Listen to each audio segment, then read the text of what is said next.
দূর মাথা আছড়ালেই শুধু চুল পড়ে, এই চুলগুলো গুছানো কত ঝামেলা।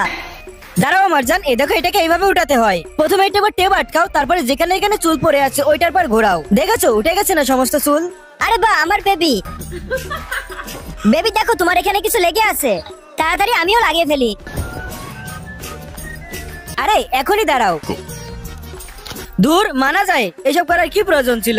চলো একটা কোল্ড ড্রিঙ্ক খেয়ে নেই। দূর চাতার মাটা, এটা তো পড়ে গেল। দাঁড়াও, আমার কাছে দাও। কিন্তু এটা কি করছো তুমি? এরকম করে ভিতরে গ্যাস শান্ত হয়ে যাবে, তারপর বেরিয়ে যাবে না। আরে বাহ বেবি। বেবি আমি তোমাকে হাজারবার বলেছি এই কাপড়গুলোকে সঠিক জায়গায় রাখো, আমি তোমার মুখ ভেঙে দিব। দাঁড়াও 1 মিনিট আমার জান। কিন্তু তুমি এটা কি করতেছো? এরকমটা করলে তুমি শান্ত হয়ে যাবে। মাফ করে দাও বেবি, এরপর থেকে এরকম ভুল আর হবে না। চুপচাপ নিচে বসো, এবার চুপ করে তোমার হাত উপরে করো। আরে বাহ আমার জান। আরে বেশ 1 মিনিট, বুদ্ধি পাইছি। বেবি তোমার আইডিয়া তো সত্যি কাজ করেছে,